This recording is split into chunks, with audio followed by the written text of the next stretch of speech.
Hello friends, स्वागत है आपका हमारी आज की इस वीडियो में। मैं हूं तौसीफ अली और आप देख रहे हैं होम गुरुजी चैनल। आज हमको पढ़ना था कि टाइप्स ऑफ केमिकल रिएक्शन किसे कहते हैं। ठीक है, टाइप्स ऑफ केमिकल रिएक्शन कितनी होती हैं, जो रिएक्शंस की टाइप होती हैं सिंपली उसे टाइप्स ऑफ केमिकल रिएक्शन कहते हैं। Hello friends, welcome to my channel. मैं हूं तौसीफ अली और आप देख रहे हैं होम गुरुजी। अगर आप इसी तरह एजुकेशन और सभी सब्जेक्ट से रिलेटेड इंटरेस्टिंग वीडियोस देखना चाहते हैं तो हमारे चैनल को सब्सक्राइब कीजिए और बेल आइकन दबाइए ताकि हमारी आने वाली लेटेस्ट वीडियोस की नोटिफिकेशन आप सबसे पहले मिल सके। तो चलिए वीडियो को शुरू करते हैं। Combination reaction, decomposition reaction, displacement reaction, double displacement reaction और कई बहुत सारी रिएक्शंस हैं जिन्हें हम नहीं पढ़ सकते। बहुत सारी रिएक्शन पढ़ने को पढ़ सकते हैं लेकिन बहुत सारी हैं, जो इंपॉर्टेंट है वो हम पढ़ेंगे। ठीक है, तो सबसे पहली है जो हमारी, वो है हमारी कॉम्बिनेशन रिएक्शन। कॉम्बिनेशन रिएक्शन क्या होता है? देखिए, the reaction in which two or more substance combine to form a single substance is called combination reaction. मतलब ऐसी रिएक्शन जिसमें दो या दो से ज़्यादा सबस्टेंस मिलकर एक सिंगल सबस्टेंस बनाए, तो ऐसी रिएक्शन को हम कहते हैं कॉम्बिनेशन रिएक्शन। जैसे कि यहाँ पर हमारा ए एक एलिमेंट है प्लस बी एक और एलिमेंट है।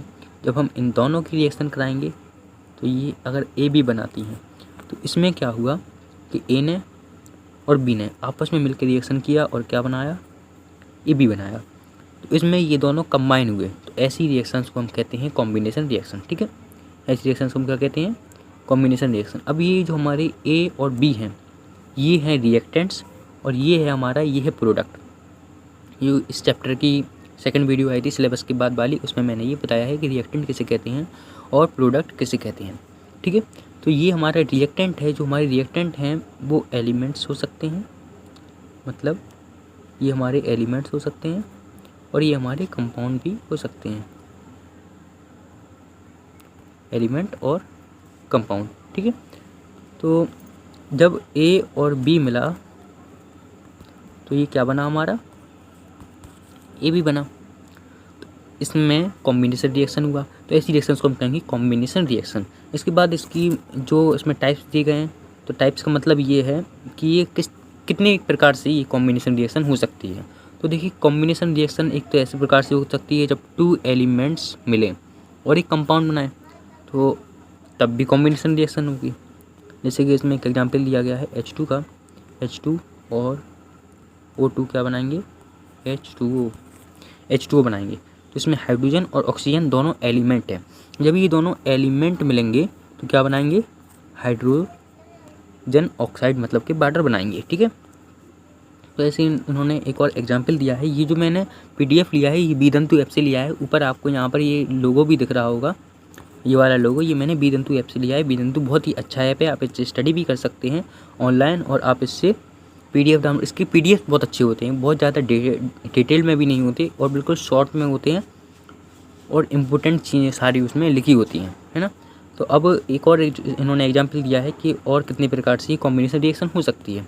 ठीक है, तो combination reaction involving element and a compound. ठीक है, तो जी कॉम्बिनेशन रिएक्शन एक एलिमेंट के साथ और एक कंपाउंड के साथ भी हो सकती है। जैसे कि यहाँ पे CO और हमारा O2 है, तो यहाँ पे ये CO2 बनाएगा। ठीक है, 2CO2 बनाएगा। इसको हमने बैलेंस कर लिया।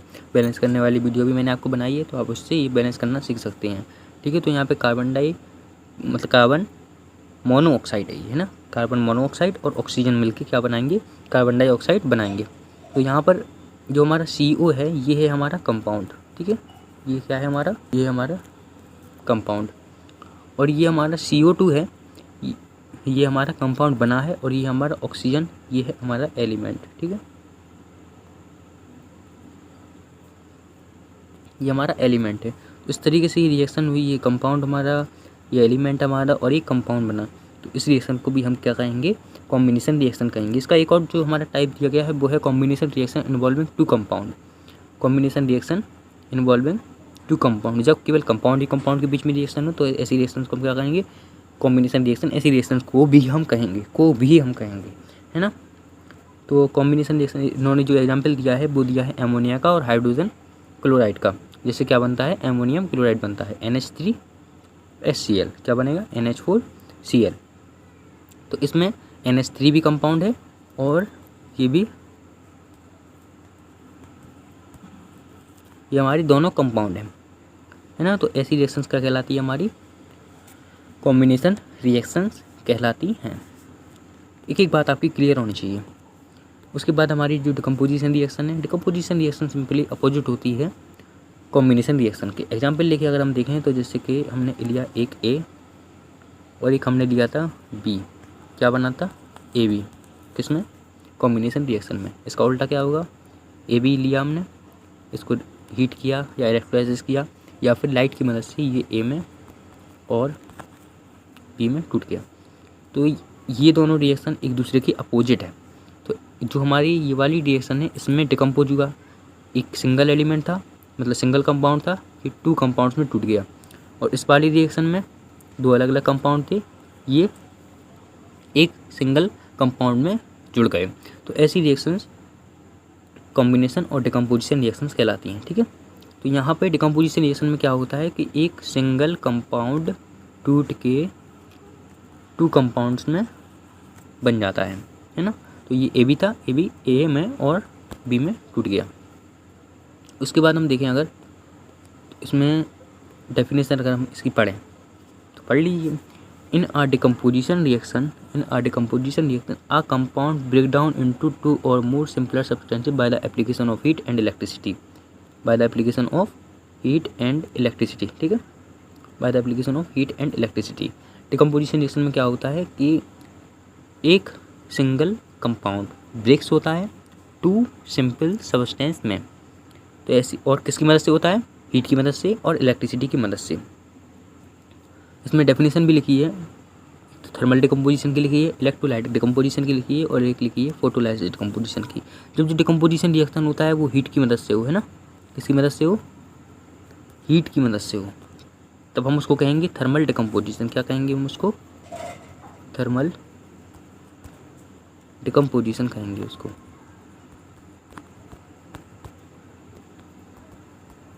उसको हम कहेंगे थर्मल डिकम्पोजिशन। और जब इलेक्ट्रिसिटी की मदद से उसको हम कहेंगे इलेक्ट्रोलाइटिक डिकम्पोजिशन। और जब लाइट की मदद से हो, यहाँ पर देखो ये लाइट की मदद से हो, तब हम उसको कहेंगे फोटोलाइटिक डिकम्पोजिशन। इसकी डेफिनेशन बहुत सिंपल है, when a substance decompose due to heat it is called thermal decomposition, while decompose due to electricity it is called electrolytic decomposition, है ना। The decomposition of compound with light is called photolysis decomposition. अब देखिए हम सबके एक एक करके example देख लेते हैं। सबसे पहला इन्होंने दिया है थर्मल डिकम्पोजिशन का एग्जाम्पल। थर्मल डिकम्पोजिशन का एग्जाम्पल बिल्कुल सिंपल है। जब मरकरिक ऑक्साइड को हम हीट करते हैं तो इसमें क्या होता है, थर्मल डिकम्पोजिशन, मतलब हम हीट कर रहे हैं तो इसमें हीट दे रहे हैं, हीट की वजह से ये रिएक्शन हो रही है, तो उसको हम कहेंगे थर्मल डिकम्पोजिशन रिएक्शन। तो इसमें क्या मिलता है हमको, एक मरकरी और ऑक्सीजन मिलता है। तो ये रिएक्शन होती कैसे है, यहाँ पे जो हमारा HgO है मतलब कि मर्क्यूरिक ऑक्साइड, जब हम इसको हीट करेंगे, जब हम इसको क्या करेंगे, हीट करेंगे तो ये किस में टूट जाएगा, मरकरी में और ऑक्सीजन में ये हमारा टूट जाएगा। तो ऐसे ही ये रिएक्शन होती है। और एक और इसमें एग्जाम्पल दिया हुआ है, एक और एग्जाम्पल मैं आपको दिखाऊँ, ये है कॉपर नाइट्रेट। और जो हम इसको थर्मल डिकम्पोजिशन कराएंगे तो ये हमारा कॉपर ऑक्साइड में और नाइट्रोजन डाइऑक्साइड में टूट जाएगा। ठीक है, तो ऐसी रिएक्शंस को हम कहते हैं थर्मल डिकम्पोजिशन रिएक्शन। ठीक है, उसके बाद एक और यहाँ पर रिएक्शन हमारी दी गई है जो कि किसकी मदद से हो रही है, लाइट की, इलेक्ट्रिसिटी की मदद से हो रही है, तो उसको हम कहेंगे इलेक्ट्रोलाइटिक डिकम्पोजिशन रिएक्शन। ठीक है, तो इसमें इलेक्ट्रोलाइटिक डिकम्पोजिशन कब होगा, जैसे कि हमने वाटर लिया, वाटर को जब हम हीट करते हैं तो ये इसमें ये डिकम्पोज नहीं होता है। जो हाइड्रोजन और ऑक्सीजन के मॉलिक्यूल्स हैं वो अलग अलग नहीं होते हैं, लेकिन हम चाहें तो इन्हें अलग कर सकते हैं। कब कर सकते हैं, जब हम इसमें इलेक्ट्रिसिटी पास करेंगे जब वाटर में, तो इसमें वाटर H2O हाइड्रोजन में और ऑक्सीजन में हमारा टूट जाएगा। ठीक है, हमने यहाँ तक देख लिया था। अब यहाँ पे देखें हम, ये हमारा PbBr2 मतलब कि ये PbBr2 को जब हम इलेक्ट्रोलाइटिक डिकम्पोजिशन कराएंगे तो ये हमारा किस में टूट जाएगा, Pb में और ब्रोमाइन में। लीड ब्रोमाइड जो होता है, जब हम इसकी रिएक्शन करा इलेक्ट्रोलाइटिक डिकम्पोजिशन कराते हैं तो ये लीड में और ब्रोमाइन में टूट जाता है।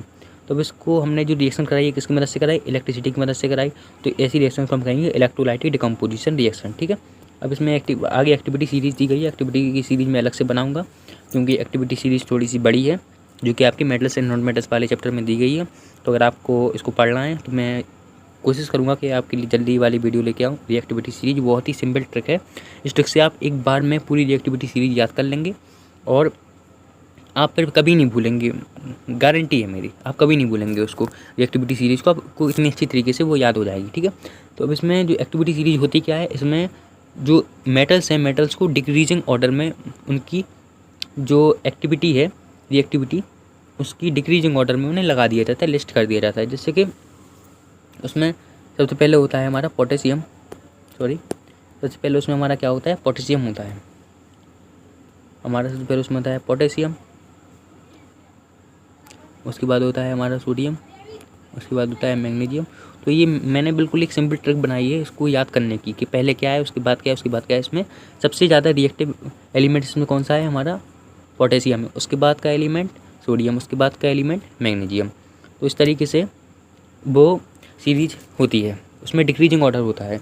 तो इसी जो मतलब रिएक्टिविटी सीरीज है वो यहाँ पर डिस्प्लेसमेंट रिएक्शन में यूज होने वाली है। डिस्प्लेसमेंट रिएक्शन में एक्चुअली में होता क्या है कि जो मोर रिएक्टिव एलिमेंट होता है वो लेस रिएक्टिव एलिमेंट को उसके कंपाउंड में से हटा देता है। ठीक है, तो इसकी यही डेफिनेशन है, is a chemical change in which atoms of one element replace the atoms of another element from the molecule of the compound. इसमें होता क्या है, जो मोर रिएक्टिव एलिमेंट होगा वो उसके कंपाउंड से उसको हटा देगा और उसकी खुद जगह ले लेगा। जैसे यहाँ पे हुआ है FeSO4 के साथ और CuSO4 के साथ। तो FeSO4 और Cu, ठीक है, ये बना कैसे बना, ये मैं आपको एक एक करके सबको समझाता हूँ। ठीक है, जैसे कि यहाँ पे था Fe और CuSO4। जब इन दोनों की रिएक्शन होगी तो क्या होगा, आयरन है, आयरन ज़्यादा रिएक्टिव है किससे, कॉपर से। तो अभी ये कॉपर की जगह लेगा और क्या बना लेगा, Fe, इसकी जगह ली SO4 बना लिया और कॉपर को अलग फेंक देगा। ये ऐसी रिएक्शन होती है, इसको रिएक्शन को हम कहते हैं डिस्प्लेसमेंट रिएक्शन। ठीक है, डिस्प्लेसमेंट रिएक्शन के और भी एग्जाम्पल इसमें दिए गए हैं आपको। मैग्नीशियम का दिया गया है एक हमारा, और दिया गया है हमारा इसका H2SO4 का। जब मैग्नीशियम को H2SO4 के साथ रिएक्शन कराएंगे तो जो मैग्नीशियम है वो हाइड्रोजन से ज़्यादा रिएक्टिव है, तो मैग्नीशियम हाइड्रोजन को हटा देगा। ठीक है, और इसकी जगह ले लेगा। जो मतलब राजा होता है, जो ताकतवर राजा होगा वो उसके राज्य में जाएगा और उसका राज हड़प लेगा, वो राज उसका हो जाएगा। ऐसे ही यहाँ पर डिस्प्लेसमेंट रिएक्शन में होता है। एक और एग्जाम्पल दिया गया पोटेशियम आयोडाइड का और क्लोराइन का। क्या होगा, इसमें से जो पोटेशियम है सबसे ज़्यादा रिएक्टिव है, तो वो यहाँ पर क्या हो रहा है, जो क्लोराइन है, क्लोराइन ज़्यादा रिएक्टिव है किससे, आयोडीन से। तो ये आयोडीन की जगह ले लेगा। यहाँ पर जो मतलब मेटल्स अदला बदली कर रहे थे, यहाँ पे जो एलिमेंट्स थे वो मेटल्स थे। यहाँ पे जैसे मैग्नीशियम मेटल है हमारा, आयरन मेटल है, तो आयरन और Cu ये आपस में अदला बदली हो रही थी इनकी। अब यहाँ पर क्या है, नेगेटिव आयंस जो हैं वो एक्सचेंज हो रहे हैं, है ना, नेगेटिव आयंस हैं जो वो एक्सचेंज हो रहे हैं। जैसे आयोडीन नेगेटिव है, Cl नेगेटिव है, तो ये दोनों नेगेटिव हैं। इस तरीके से ये Cl आयोडीन की जगह ले लेगा और क्या बन जाएगा, ये Cl बन जाएगा और ये आयोडीन को अलग निकाल के फेंक देगा। तो ऐसी रिएक्शन को हम क्या कहते हैं, डिस्प्लेसमेंट रिएक्शन। अब उसके बाद हमको देखना है डबल डिस्प्लेसमेंट रिएक्शन किन्हें कहते हैं। डबल डिस्प्लेसमेंट रिएक्शन जैसी होती है, बस उसमें एक एलिमेंट और एक कंपाउंड होता है, लेकिन डबल डिस्प्लेसमेंट रिएक्शन में दोनों कंपाउंड होते हैं। The action in which two compounds reacted from different compound by mutual exchange of ions. इसमें क्या होता है, जो रिएक्शन होती है वो एक्सचेंज ऑफ आयंस की मदद से होती है। मतलब इस तरीके से हम देखें कि एक हमारा कंपाउंड था AB, जिसमें A था पॉजिटिव आयंस और जो हमारा B था वो नेगेटिव आयंस। जब हम इसकी रिएक्शन कराया कर CD से, है ना, C था हमारा पॉजिटिव आयन और D था हमारा नेगेटिव आयन। अब क्या होगा, ये वाला A है, इस वाले C से ज़्यादा रिएक्टिव है, तो ये इसकी जगह ले लेगा और ये वाला C इसकी जगह ले लेगा। इस तरीके से ये रिएक्शन होगी। एग्जाम्पल देखते हैं, एग्जाम्पल से समझ में आएगा। ठीक है, NaCl, Na positive Cl negative. हम इसकी रिएक्शन कराएंगे AgNO3 से। ठीक है, तो अब यहाँ पे Ag पॉजिटिव है और NO3 हमारा नेगेटिव है। ये रिएक्शन कैसी हो रही है, ये रिएक्शन ऐसी हो रही है कि Na यहाँ पे ज़्यादा रिएक्टिव है किससे, सिल्वर से। तो अभी Na जो है इसकी सिल्वर की जगह ले लेगा और इसकी जगह पे बैठ जाएगा। अभी Ag क्या करेगा, अब Ag इसकी जगह ले लेगा, वहाँ पे कोई नहीं है तो Ag वहाँ पे जाके बैठ जाएगा। तो इस तरीके से ये रिएक्शन होगी हमारी। यहाँ पे अपन को दिया भी गया है एग्जाम्पल बिल्कुल अच्छी तरीके से। AB मैंने भी आपको समझाया। उसके बाद NaCl AgNO3, इसमें ऊपर साइन भी लिखे हैं कि आपको अच्छे से समझ में आ जाए। ठीक है, तो इस तरीके से ये वाली रिएक्शन होगी। AgNO3 था NaNO3 और AgCl नेगेटिव बन जाएगा। देखिए फ्रेंड्स, अब जो अगला एग्जाम्पल लिखा है वो है हमारा HCl का और PbNO3 का होल्ड ऐसे है ना। तो अब ये रिएक्शन कैसे होगी, सबसे पहले आप ये समझिए। यहाँ पे H जो है HCl, H यहाँ पे पॉजिटिव है और Cl नेगेटिव है। मैं आपको इसकी पूरी एक चार्ट दे दूँगा जिससे आपको ये पता रहेगा कि कौन पॉजिटिव होता है कौन नेगेटिव होता है। सिंपली जो मेटल होता है वो हमेशा पॉजिटिव होता है और जो नॉन मेटल होता है वो नेगेटिव होता है। अब यहाँ पे एक और है PbNO3 का होल्ड ट्वाइस। तो इन दोनों की रिएक्शन कैसे होगी, जो हमारा Pb है वो है हमारा 2 पॉजिटिव और ये है हमारा 1 पॉजिटिव 1 नेगेटिव, ठीक है 1 नेगेटिव, ऐसा 1 नेगेटिव। अब क्या होगा, H पॉजिटिव है Cl नेगेटिव है, Pb 2 पॉजिटिव NO3 1 नेगेटिव। अब ये रिएक्शन कैसे होगी आप ये समझो। सबसे पहले HCl है जो हमारा HCl, ये टूटेगा किस में, H पॉजिटिव में और Cl नेगेटिव में, ठीक है। उसके बाद क्या होगा कि जो हमारा PbNO3 का होल्ड ट्वाइस है ये टूटेगा हमारा Pb 2 पॉजिटिव में और NO3 टूटेगा हमारा NO3 1 नेगेटिव में। अब जो हमारा H पॉजिटिव था, H पॉजिटिव किसके साथ रिएक्शन करेगा, NO3 के साथ। यहाँ पे चाइन जो मतलब आयन से हमारी आयन्स एक्सचेंज हो रहे हैं। हमारा ये H पॉजिटिव था, जो हमारा H पॉजिटिव था ये H पॉजिटिव NO3 के साथ रिएक्शन करेगा। इसके पास एक पॉजिटिव इसके पास एक नेगेटिव आपस में न्यूट्रल हो जाएंगे और एक न्यूट्रल कंपाउंड बना लेंगे HNO3। एक कंपाउंड बन गया HNO3। अब उसके बाद क्या बचा, उसके बाद बचा हमारे पास एक तो बचा हमारा Cl नेगेटिव है ना, और एक बचा हमारा Pb 2 पॉजिटिव।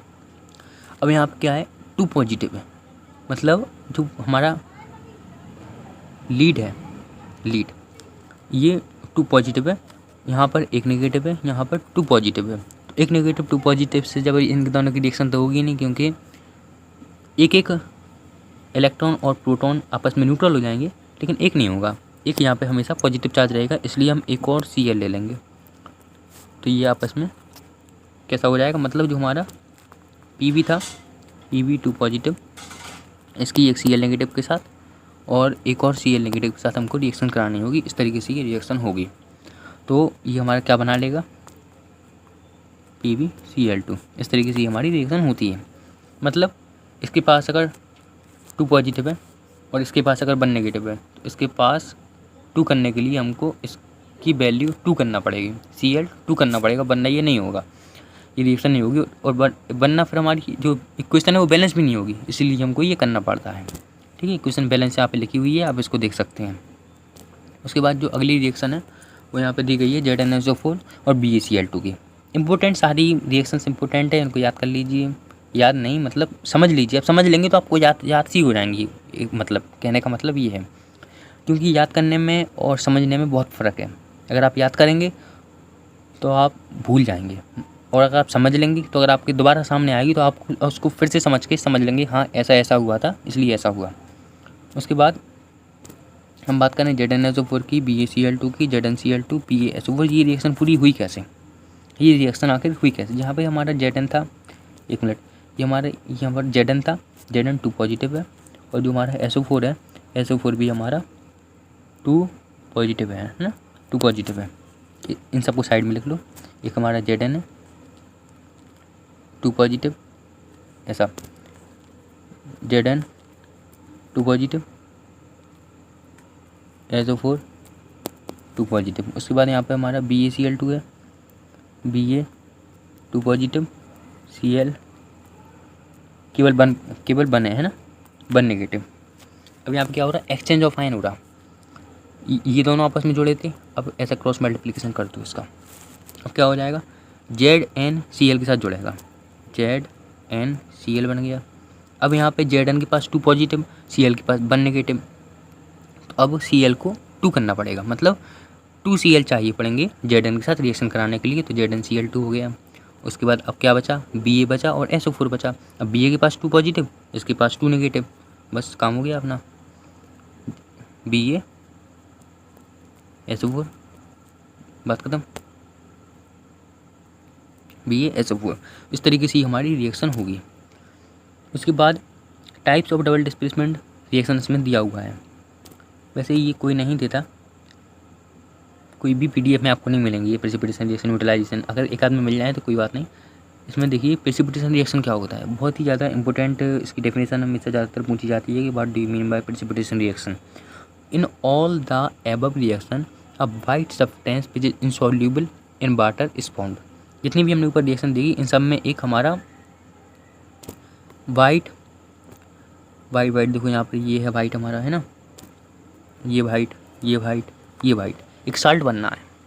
तो ये साल्ट क्या कहलाता है, ये साल्ट ऐसा है कि इनसॉल्यूबल है। कैसा है, इनसॉल्यूबल है। जैसे ही इसकी रिएक्शन होगी तो ये हल्के जो हमारा सॉल्यूशन है, सॉल्यूशन में से अलग हो जाएगा, नीचे बैठ जाएगा। जैसे हम पानी में चूना घोल देते हैं तो वो चौक आके नीचे बैठ जाती है, ऐसे ही इसमें हो रहा है, ये अलग से आके नीचे बैठ जाता है। तो होता क्या है, जिस भी रिएक्शन में ये इनसॉल्यूबल साल्ट बनता है, इनसॉल्यूबल साल्ट किसी भी रिएक्शन में बने तो उस रिएक्शन को, इनसॉल्यूबल सब्सटेंस बने किसी भी रिएक्शन में डबल डिस्प्लेसमेंट वाली, तो उस रिएक्शन को हम कहते हैं प्रेसिपिटेशन रिएक्शन। चाहे वो डबल डिस्प्लेसमेंट भी ना हो, डबल डिस्प्लेसमेंट रिएक्शन ना हो, और अगर प्रेसिपिटेट बनना है तो मतलब इनसॉल्यूबल साल्ट है, इनसॉल्यूबल सॉलिड है, इसको हम प्रेसिपिटेट कहते हैं। और अगर ये नहीं बनना है तो अगर ये बनना है तो उसको हम कहेंगे प्रेसिपिटेशन रिएक्शन। ठीक है, precipitation reaction. A reaction that produce precipitate is called precipitation. Precipitate किसे कहते हैं, जो इनसॉल्यूबल सॉलिड है उसे हम प्रेसिपिटेट कहते हैं। प्रेसिपिटेशन रिएक्शन हमको समझ में आई। उसके बाद क्या है, न्यूट्रलाइजेशन रिएक्शन। न्यूट्रलाइजेशन रिएक्शन क्या होती है, neutralization reaction is a type of double displacement reaction in which the reactant are a base and acid and the product of salt. देखिए आप डेफिनेशन आप खुद पढ़ लेना, मैं आपको सिंपली समझाता हूँ। इसमें क्या होता है, एक जब एसिड और बेस, एसिड बेस आपका अगला चैप्टर है, सेकंड चैप्टर है आपका एसिड बेस एंड साल्ट। इसमें आप पढ़ेंगे जब एसिड और बेस आपस में रिएक्शन करते हैं और साल्ट और वाटर बनाते हैं तो ऐसी रिएक्शन को हम कहते हैं न्यूट्रलाइजेशन रिएक्शन। मतलब क्या हुआ, जैसे NaOH, यहाँ पे अब हम देखें तो यहाँ पे जो NaOH है, Na पॉजिटिव है और OH नेगेटिव है। ये हमारा जो है OH नेगेटिव वाले कहलाते हैं बेस, और H पॉजिटिव या नेगेटिव वाले हमारे क्या कहलाते हैं, एसिड। ये है हमारा HCl है, ये हमारा एसिड, और NaOH है, ये है हमारा बेस। तो जब ये आपस में रिएक्शन करेंगे तो एक्सचेंज ऑफ आयन होंगे। जब एक्सचेंज ऑफ आयन होता है तो उसको हम कहते हैं डिस्प्लेसमेंट रिएक्शन, और जब इसमें एसिड और बेस आपस में रिएक्शन करते हैं उसे हम कहते हैं न्यूट्रलाइजेशन रिएक्शन। तो इस तरीके से हम एक्सचेंज ऑफ आयन हो रहा है, इसलिए जो न्यूट्रलाइजेशन रिएक्शन है ये हमारे डबल डिस्प्लेसमेंट रिएक्शन का टाइप है। ठीक है, अब जब ये रिएक्शन करेंगे तो ये NaCl के साथ जुड़ेगा और HOH के साथ जुड़ेगा। तो जब HOH के साथ जुड़ेगा तो हमारा H2O बन जाएगा, और जब NaCl के साथ जुड़ेगा तो हमारा ये NaCl बन जाएगा। इस तरीके से ये हमारी रिएक्शन होती है।